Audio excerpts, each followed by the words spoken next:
welcome to Combat Thoughts. I'm Robbie. I'm Lee. And I'm Alex. We're going to take a deeper look at the culture and philosophy behind martial arts.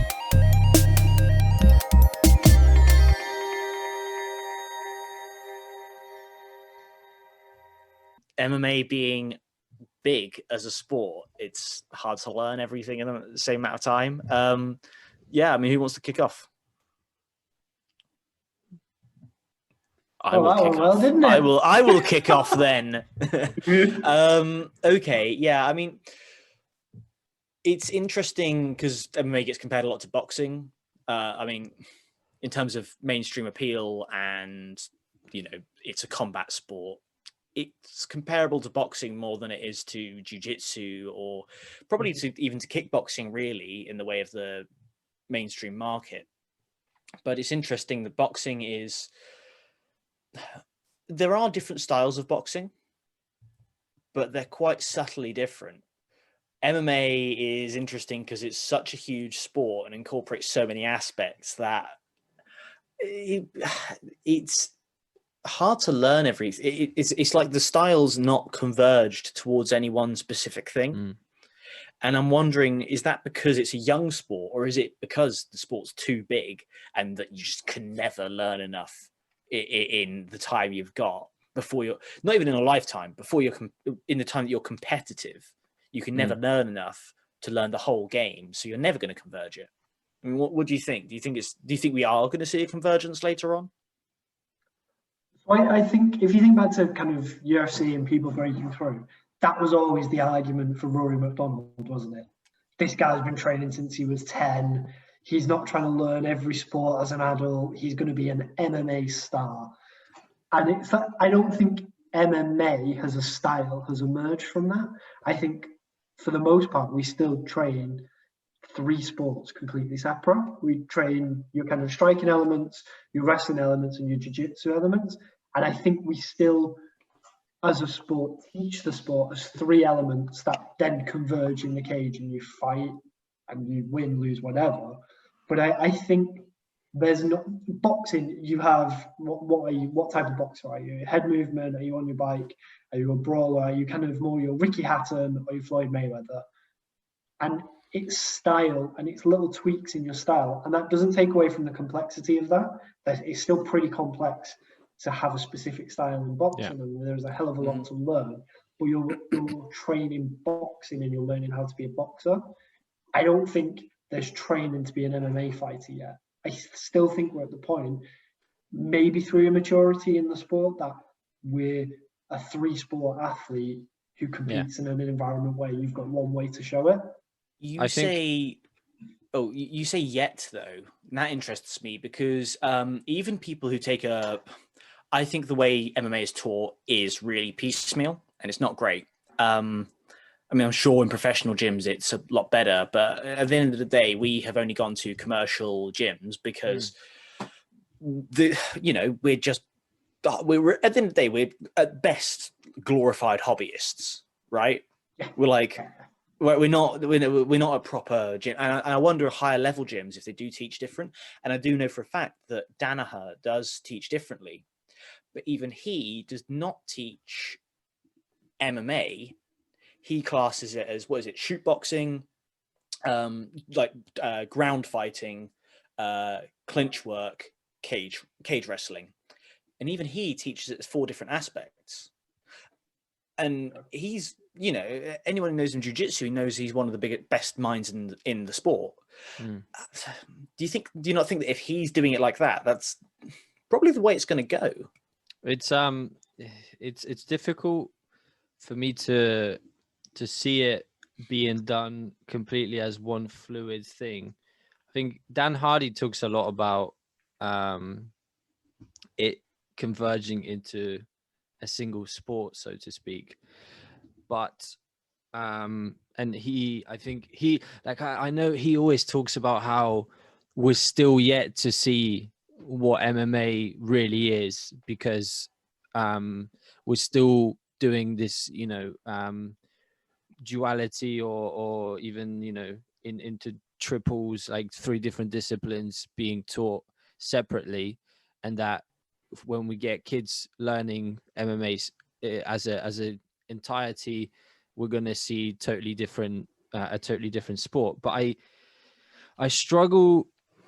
I mean, the human brain can only do so much, and it can only take on information in specific ways. And I wonder if, I mean, I think it would take a great mind to try and push it all together, or bring it all together into like one cohesive thing, because I can't think of I mean, obviously I'm not anyone fucking special, but You are special.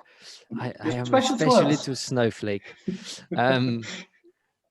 It's just fucking hard. Like there are so many elements. Like how do you make it into a comprehensive thing that can be taught? Yeah, I mean, I don't think it's being taught in the best way at the moment, and it's kind of my point. I think that there will be a way to teach MMA as MMA grappling and MMA striking, but I mean, just take those two different aspects, and I think there are more aspects you have to train. I think it's very hard. Boxing, you can work specific drills to work on head movement, but it almost seems very hard to, you're not just working on head movement. You could do that in MMA, but how do you work submissions from guard? How do you work guard, right? You need to dedicate a lot of time to it, and a lot of time in a specific position. And though you could do it as MMA, I think someone's going to really struggle to hone submissions if the other guy is punching them the whole time, right? You need to have a more controlled environment for someone to hone submissions. And what is training submissions from guard when someone's not punching you? Is Ju-Jitsu, right? Yeah. So you're still going to end up, whatever you do, you're still going to end up with specific Ju-Jitsu classes, whether you call it that or not. I do think there's a way to unify it a bit more. I think that you might just end up with MMA grappling, MMA striking, MMA cage work classes. I just can't see it ever being put together as one thing. There's too many aspects. To be the most sit on the fence kind of answer, I think there's a medium point, isn't there? I think the way MMA is taught at the moment is, not to be disparaging of kind of any coaching, but it's the way it is. You tend to be coached by people who got into MMA a long time ago, and they coach you the way they was coached. We've not had that change where the Danaher thing, where it's like, this is wrestling and this is kind of a bit of striking put into it and how it works. I for years trained and never did boxing setups to takedowns. That's the last few years I've got into that. And it's kind of, you can see the change coming and you can see how it's adapting as people now who have trained and fought at a higher level in the UFC are now becoming coaches, and you can see the changes. I mean, you look at the guys at City Kickboxing in New Zealand and Australia, they're doing really, really cool stuff with striking, coming from like strong K1 backgrounds. But that change is going to take time, and it's starting to kick in. I fundamentally think there's not going to be an MMA style, because you are fundamentally comparing apples to oranges. Wrestling and striking can have crossover. There's jabs into double legs and things like that, but it's never going to properly cross over. And there's always that element of needing the training in the specialty for things like game planning and getting good at a specific area. You look at kind of Tyson Fury when he fought Deontay Wilder the second time. He changed his style, he changed his approach, but that was achieved through kind of sparring, pad work, and a specific game plan. You look at MMA, I don't think anybody's going to be the best by trying to be average at everything. I think you're going to say, right, I'm fighting Robbie, he can't defend a jab. I'm going to go to wildcard and get really good at jabbing. And I'm going to jab his head off like GSP did to Koscheck. Yeah, I mean, I think there are two different bits. And I think one of you mentioned there was, what's the most effective way? Because Rory McDonald isn't the best. He's one of the best fighters, or was one of the best fighters. But, you know, Adesanya, you mentioned City Kickboxing. Ignoring his origins, he is extremely successful by being a specialist. Yeah. And Yeah. people, a lot of the time, do appear to find a lot of success by exploiting one aspect, and they go away and they train just jiu-jitsu for a long time and come back and they're much better. Or consider Damian Maia. Damian Maia used to be much more of a generalist. People forget that he stood for 5 rounds for Anderson Silva. Now, I know he didn't win. Didn't he stand for 5 rounds for Anderson Silva? He sat on his back for a lot of it and tried to beg him into his guard. But your point is that true? Okay, but my point is, he did kickbox. Fine, he didn't stand for 5 rounds. He did kickbox a lot for a 5-round fight with Anderson Silva. But the only reason he really got that title shot, this is a bit before my time, but isn't the only reason he got that title shot because Anderson basically cleared out everyone else, right? Yeah. But he came around, had another title run, and it was a lot more successful and a lot more convincing in a much harder environment in where people hadn't been cleared out. And how he did it was he went back to his specialty, right? So he don't seem to be the best.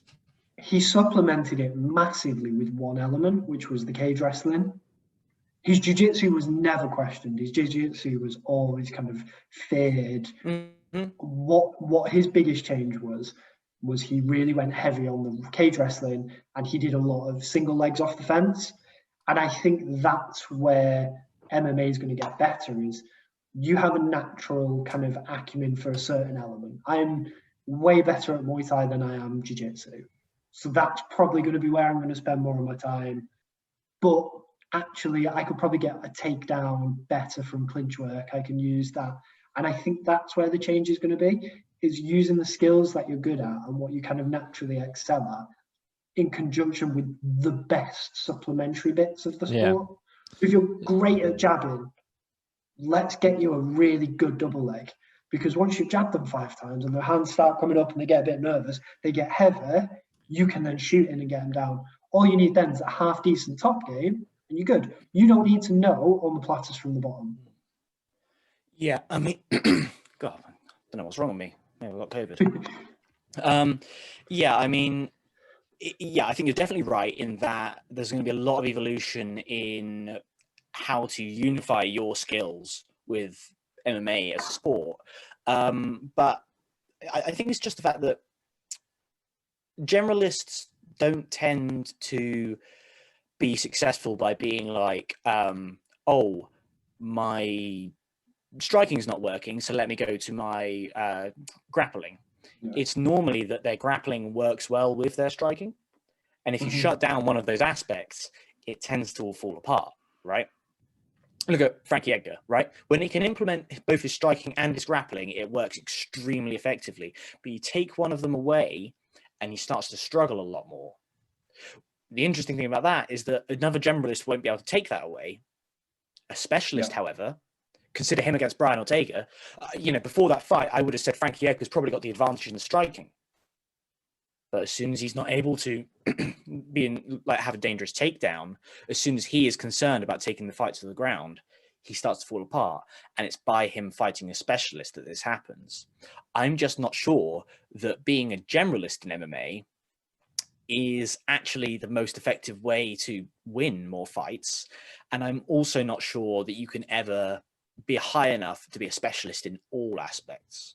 See, I wonder if it also matters what weight class you're in, because I'm thinking of, like Demetrius Johnson and Henry Cejudo. They were both both of the first fight was very much like, obviously Demetrius just destroying him, but they're both, Cejudo kind of became a generalist later on, and and I mean, Demetrius is probably the best example of a generalist I can give. I mean, predominantly striking, but he could basically do it all. And that, I mean, that's one particular weight division, whereas I mean, I'm edging on the fact that specialists seem to be more successful.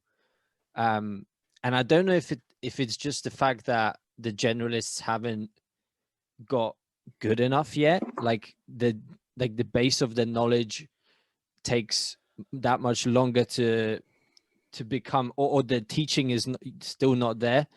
That when you get a generalist and you get a specialist, the specialist will always take advantage of the areas the generalist is bad in. I mean, there are like most of the champions are generalists and have been, like even Khabib. Ooh, I'm not sure I agree No, with sorry, that. not generalist. I think a Specialist. specialist. No, Okay, no. right, fine. Yeah, Now we're all on I the same meant page. specialist. I meant specialist. My bad. Yeah, like Khabib, absolute specialist. Even like the recent Jan Blachowicz, have to get a shout out in there. For the post He's a specialist in Polish power. Exactly. So yeah, it's I don't know if it's the fact that it's just the general base knowledge is still developing, and it's not, you're always going to have a specialist being able to take those advantages in someone's gaps. So I think we're in our third wave of specialists and generalists. And I think when the sport first started, it was very much specialist. You look at Royce Gracie, kind of taking everybody down, did what he wanted to them. He had zero everything else though. And what that created was a huge gap in the sport where you were basically one sport athlete. And what happened was the sport matured to the point where I think Frankie Edgar's a great example. He was a generalist and he was able to be a really successful generalist and win the lightweight championship because he was fighting a lot of people who were specialists where he could do enough in the other element. He could take a striker down. He could strike with a Ju-Jitsu guy. Really simple example. What's happened now is I think the level in which you're a generalist, once you've made it to kind of UFC Bellator levels, is you're strong everywhere. And now the differentiating factor is that specialism coming back in. Khabib is a specialist, right? His ground game is unreal. His striking has got a lot better, and he did strike with Conor McGregor and did a good job. He's good enough to survive and hold his own. The thing that differentiates him and makes him a champion, wins over Poirier, McGregor, so on, is that specialism. Yeah. I think that now is where the maturity of the sport is you have to have something that makes you better than your peers because everybody generally is good everywhere. No, I totally agree with that. I mean, specialist or generalist aside, you can't be completely lacking in a certain area or that will be exploited massively and you will lose. No, I don't think anyone's doubting that. I think the question's more about will MMA sort of converge into one sort of homogenous style? And at the moment, it just doesn't seem like it's going that way because you're not seeing greater and greater success of people into a homogenous. It's like people who are jiu-jitsu specialists and people who are strikers seem to be, maybe not equally successful, but it's not like you're seeing a big trend towards one specific style. It seems to be more about the individual athlete and the way they can apply it. And I think it's partly to do with, I think that's one component is that the successful people don't have the same look. I mean, even if they are generalists, actually. I mean, to be fair, I think maybe we've gone a little off the tracks because being a generalist isn't necessarily what it is. You could be a striker with decent takedown defense, and that could become the ultimate MMA style, right? Mm-hmm. You could still be a specialist, and everyone trends towards it, but even that does not seem to be the case.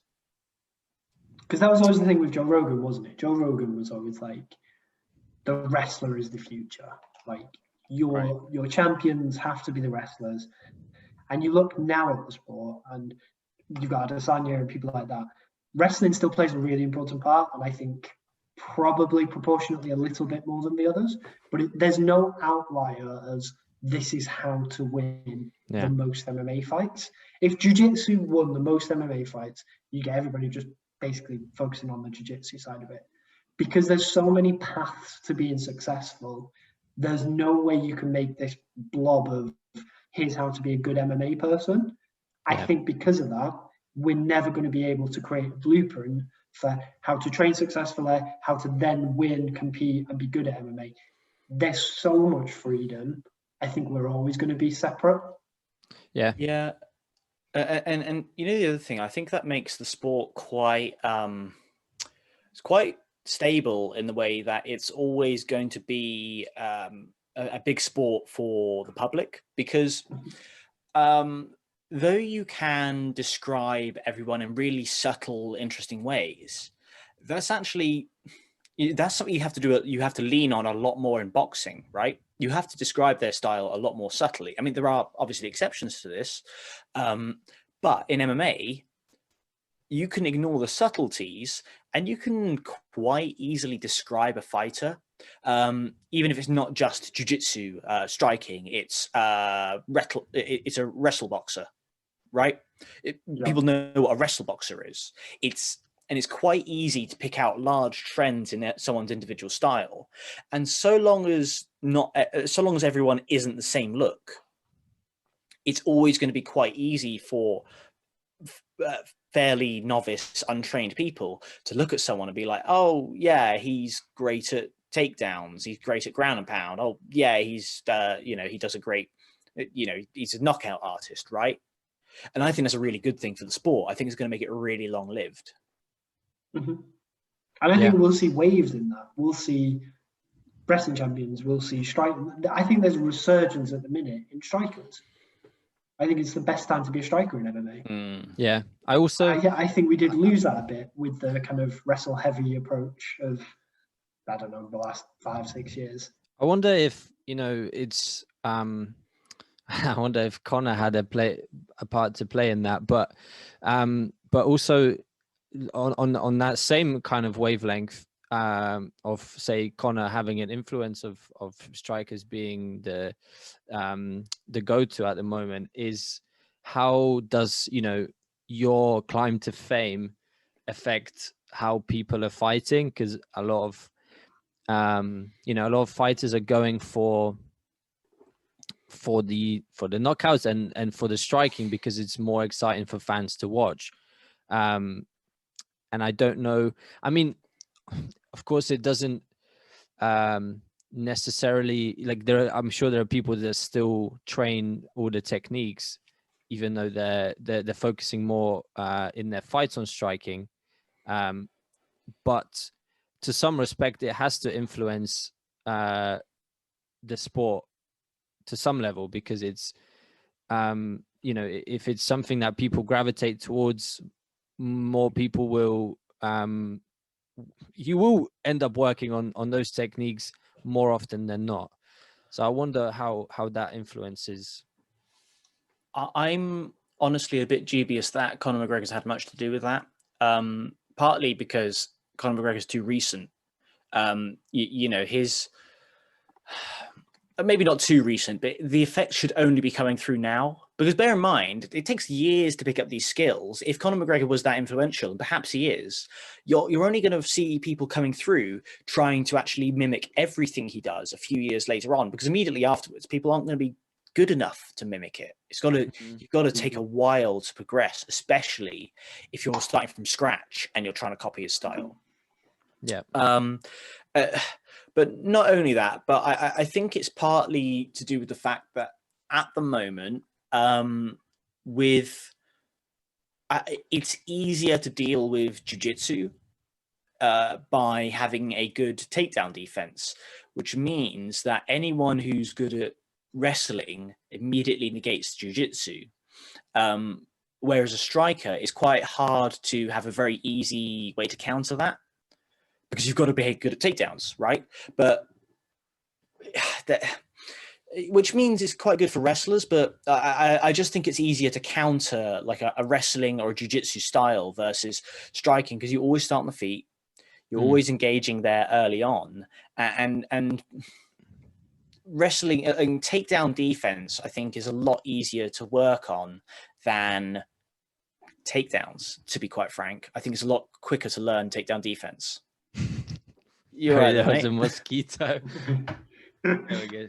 That's dead. Sorry. No, so yeah. I know what you mean about the striking and like the the being able to defend a takedown and pushing it. But I think we're past the point of, I can't really remember, apart from kind of big old heavyweights, the kind of, I don't like the every round starts on the feet argument, because for most people now, striking is a volume game. Mm-hmm. So you need that kind of constant build up of strikes to be able to finish somebody. And I still think there's a kind of big asymmetry with wrestling in that actually, as long as you can survive a minute and you can take them down, you probably be all right, unless you really get caught. And that's where the kind of having some of the generalist comes into them, to be able to kind of survive on the feet to then get it to the ground. That to me is the biggest kind of requirement for people like wrestlers. And I think that's where the sport's got to now in terms of training, is you're getting a lot of generalists, a lot of kind of wrestlers who are getting good defensive striking. And you're getting a lot of strikers who are getting a lot of good defensive wrestling. You look at a lot of the kind of the British fighters don't tend to be good at taking people down, but they tend to be good at blocking. And it's not this like blob of here's how you do MMA, but through specialisms around kind of nations, the kind of striker in the UK, the wrestler in the US, the defensive side has then become a priority for them. And that's where they focus a lot of their efforts. Yeah, I do see your point, but I think that it's interesting. You keep talking about wrestlers, but how many people who are wrestling specialists actually who are decorated wrestlers, especially from the US scene, actually end up being takedown heavy fighters? I found this to be an interesting trend. Like Tony Ferguson is a very decorated wrestler. Yeah. Right? But he doesn't take people down though. Huh? Yeah, I know, but he is good at strategizing. But it's interesting that Ferguson, it's not just Ferguson. Gaethje's decent. Gaethje's a good wrestler as well, right? Right. Also, never takes anyone down. And I know MMA wrestling is a different skill, but I'm sure he's got the benchmark to work on that. But actually, what he does is, he's just focused on the striking side of things, and Ferguson focuses on the striking, the Ju-Jitsu side of things. And it's not just them. I mean, I think a lot of people, a lot of wrestlers end up moving to be more striking based, which is fascinating, I think. But perhaps that's where the fact that striking comes in more than Jiu-Jitsu, because personally, if I was going to fight a wrestler who liked to punch, I would prefer to also learn how to punch rather than learning to take them down, because it's going to be a fucking nightmare. I think so it may be in that way the rise of wrestlers in MMA has actually led to the rise of more striking in MMA. Yeah, it's kind of don't fight fire with fire, kind of don't just go into them with wrestling, kind of look at the other way around. But I think that's the thing, and I think it comes back to what we said earlier around you have choice. So for a lot of people, they've chose striking, but they could be like, do you know what? I'm going to be fucking awesome at jiu-jitsu. I'm going to go and train with Danaher. I'm going to learn how to. Eddie Bravo always said it, right? Pull half guard. If you're fighting a good striker or a wrestler, pull half guard. I don't know, do a dead orchid and then kill them. Like I don't like 10th planet stuff, but it's kind of like that's the approach you'd always like push when you'd hear him speak about it. And you've got that option. And I think that freedom is what means we're never going to have an MMA style. Yeah, I think you're right. I think there's just too much freedom, especially not only in the fact that you can do wrestling or jiu-jitsu or striking. There's so much you can do with striking alone. There's not even going to be an MMA striking style. No. Yeah. So if you take one fighter, right, and the three of us are the worst people to use as the example because we're not that good. But let's take one fighter, for example. Let's take Adesanya, right? I'd be well within my rights to have a good game plan that could work, and you two could have a game plan that could work against him. And it's going to be polar opposite. And it's going to be completely different. depending on your background, your choice, the gaps you see, things like that. That to me is the reason why we'll never have an MMA approach, because it's so open to interpretation. The Jiu-Jitsu mantra is it's kind of problem solving, and that's how you get people in, right? It's problem solving with a bit of a physical aspect, but the little guy can always win. So come on, get in, learn how to solve the problem. MMA is that, just bigger, with more options and more choice, which you can't really narrow down to wrestling beats jiu-jitsu, so then striking beats jiu-jitsu. Like, MMA math doesn't work. And we've seen that for years now. MMA math doesn't work. I think, to me, we're always going to be separate. I think, it's, I mean, I've kind of mentioned it before, that I think us humans, we, in a lot of ways, like to compartmentalize things. So we want to put things in boxes so that it's easier for us to understand. So if you put MMA striking into this one whole thing, people are going to struggle more, and maybe, I don't know if it's struggling more to understand it, but, I feel like if you do have things in those boxes like striking, wrestling, and whatever, it's easier to then teach someone and also to train in those things, rather than like having it all together. Yeah, no, I agree. I think people are kind of going to see their human side come out. There you go. You don't get into a sport, right, to go, I want to be a world champ. I'm going to be good at everything. I'm going to try and have a balanced training program. What tends to happen is you excel at one naturally more than the other, and actually you prefer training, and you might have a better coach you get along with. And there's so many kind of exogenous factors that come into it. You're never going to be able to control that. And actually, people are just going to do what they like. We hope you enjoyed that episode. If you did, please consider subscribing to the podcast and checking us out on YouTube, Facebook, and Instagram under the name Combat Thoughts. We'll see you next time.